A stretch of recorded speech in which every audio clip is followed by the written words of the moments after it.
kebetulan kita membentuk struktur organisasi pondok pesantren. Di dalam struktur tersebut ada yang namanya organisasi. Apa organisasi yang ada di dalam pondok pesantren? Yaitu ada yang namanya pimpinan pondok. Yang kedua, setelah pimpinan pondok, bawahannya ada yang namanya, di sini saya langsung ambil ketua pengurus. Kenapa kok gak ketua pondok? Karena satu, kita masih minim santrinya. Jadi supaya lebih mudahnya langsung kita ambil ketua pengurus. Tugas ketua pengurus adalah mempunyai wewenang yang mana garis koordinasinya adalah sama dengan sekretaris dan bendahara di situ. Ketua pengurus ini sama posisinya dengan ketua pondok. Ketua pondok mempunyai bawahan yang namanya wakil pengurus. Kenapa saya nggak mengambil ketua pondok? Kalau ketua pondok nanti kita masih terlalu ribet, langsung ketua pengurus. Ketua pengurus berkoordinasi dengan namanya sekretaris. Tugas sekretaris adalah mencatat setiap ada surat masuk. Ini tugas sekretaris.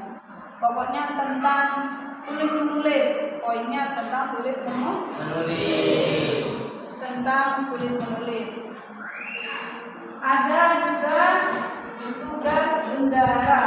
Bendahara adalah biasanya tentang keuangan, di mana tugasnya jika ada uang infak, misalkan ada orang berinfak 10.000 misalkan, jangan langsung dikasihkan ke pengasuh dulu, melalui koordinasi ketua pengurus kita serahkan kepada bendahara.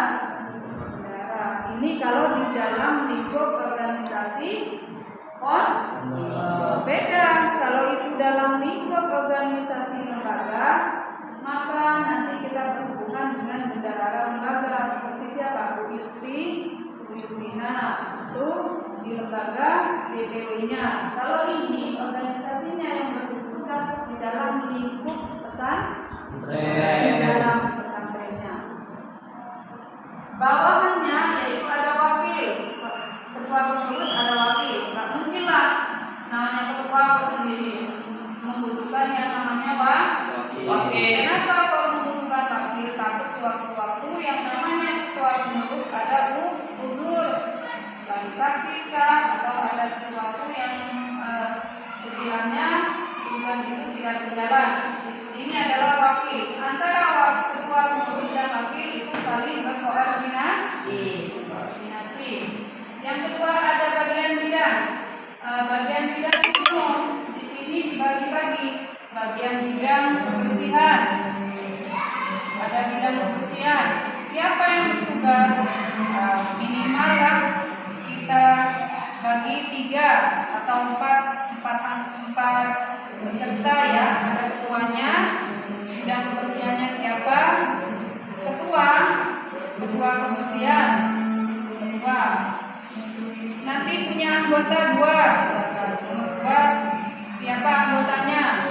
1, 2 anggotanya. Ada ketua kesehatan.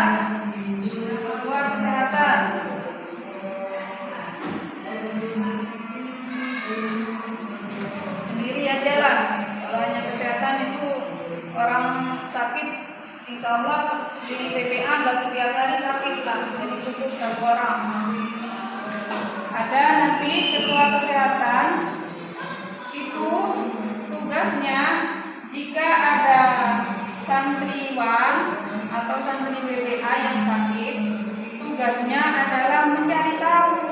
Jangan dibiarkan anak itu. Ketua kesehatan berkoordinasi dengan bagian bidang pengajian atau pendidikan. Dia akan tahu ketika ada temannya tidak sholat, tanya, ini tugasnya, nanti tugasnya ini mengabsen. Oh itu gak ikut kajian, ini bagian yang ngurus tulisin bagian pengajian dan pendidikan. Oh, tidak sekolah, bagian pendidikan dan pengajian. Ini tugasnya nanti. Misalkan nggak sekolah, lambat. Ini yang harus cari tahu, bagian pendidikan dan pengajian. Ini harus berkoordinasi. Tidak boleh ini tugas saya, ini tugas saya, tidak boleh. Antara ini dengan ini berkaitan. Ini juga sama bagian keamanan. Misalkan ada selisih temennya, yang ini di dalam ini anggotanya ini ada yang selisih, maka yang turun tangan adalah bidang keamanan. Jangan langsung lapor ke ketua pengurus, selesaikan dulu bagian bidang keamanan, menyelesaikan dulu.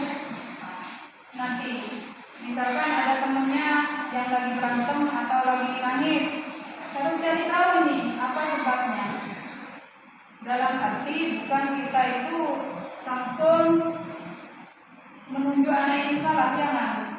Kita dudukkan baik-baik bagaimana caranya. Kalau sudah jelas apa permasalahannya, kalau tidak menemukan titik keluar, maka kita mencari tahu kepada ketua pengurus.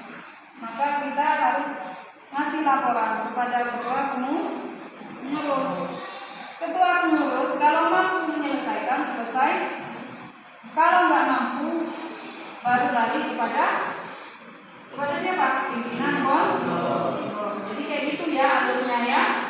Alur koordinasinya yaitu dari ini berkaitan dengan ini juga berkaitan dengan ini. Siapa anggotanya? Di sini anggotanya seluruh santriwan yang sudah menimba ilmu di Pondok Pesantren Agro, itu adalah anggota pesertanya.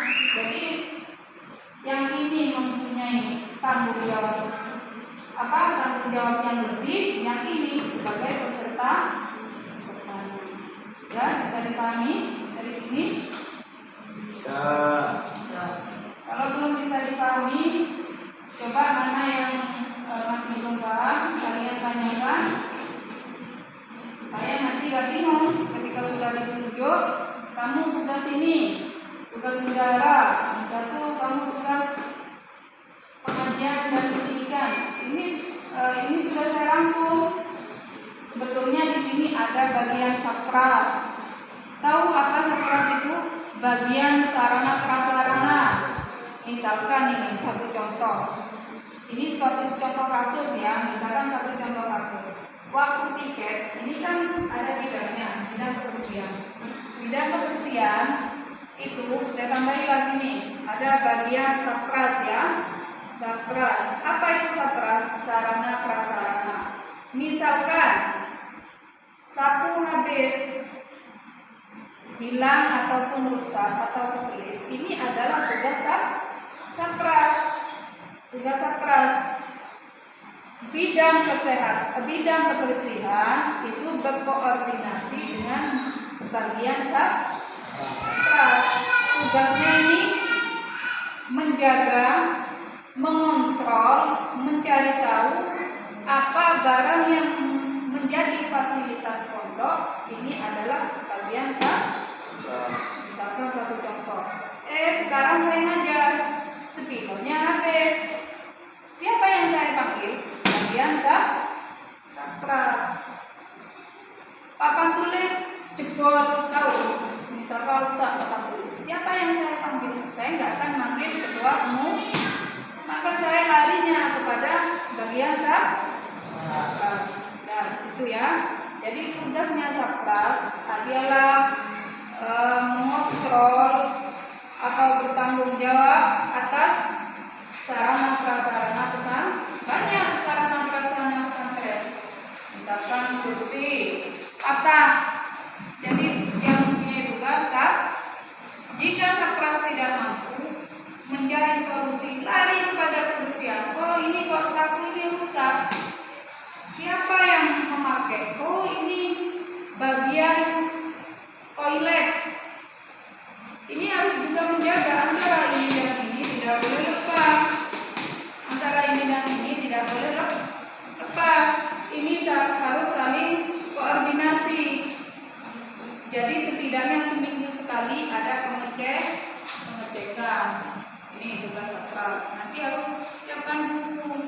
dicatat bagian dapur misalkan.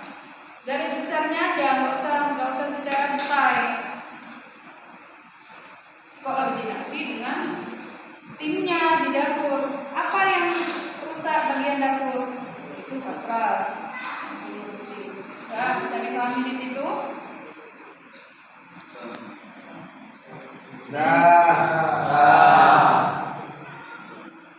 Ini aja kita laksanakan ini. Mulai besok kita bentuk siapa-siapa yang menjadi peserta di dalam. Kalau pesertanya jelas sudah santriwan semua di sini yang merasa menimba ilmu di pondok, itulah pesertanya. Dan menjadi bidang yang mempunyai tanggung jawab di sini siapa? Ketuanya, ketua kesehatannya siapa, dan ketua satrasnya siapa. Nanti ini pengelompokannya, misalkan masjid punya fasilitas sapu, misalkan fasilitas yang di masjid sapu, pemakaian, sikat, misalkan itu 3. Catat, tugasnya ini kontrol tiap pagi sore dikontrol. Berhubungan dengan bagian bidang kebersihan. Jadi kalau ini alat yang untuk tiket ataupun alat yang menjadi suatu kebutuhan di pondok hilang ataupun rusak, yang mencari tahu tugasnya Satgas. Jadi Satgas ini. Bagian kesehatan pun sama, harus berkoordinasi dengan bidang pengajian pendidikan. Nanti ada temennya belum masuk jam 9 waktu sekolah misalkan, masih ada yang di kamar keluar masuk. Yang bertindak adalah bidang mengaji. Sedangkan ketua pengurus adalah mengetuai misalkan anggotanya tidak lengkap, ini yang harus turun. Jadi ketua pengurus ini jangan diam. Oh, anggota saya kok tidak lengkap ya, pagi ini masih kotor. Tugasnya yang panggil ketua pengurus. Lantainya kotor misalkan, nggak disapu, panggil bidang kebersihan. Ketua bidang kebersihan, mana anggotamu? Kok nggak ada? Jadi itu, jadi ada alurnya. Jangan kita itu langsung teriak-teriak, dipanggil, nggak seperti itu. Ketuanya dulu panggil. Setelah ketua dipanggil, didudukkan, ditanya, kenapa anggotamu kok tidak tiket? Seperti itu ya, bisa dipahami? Kalau bisa dipahami, kita melanjutkan pembagian tugas-tugas. Tugas siapa yang menjadi ketua pengurus, siapa yang menjadi sekretaris, dan siapa yang menjadi bendahara. Paham tuh?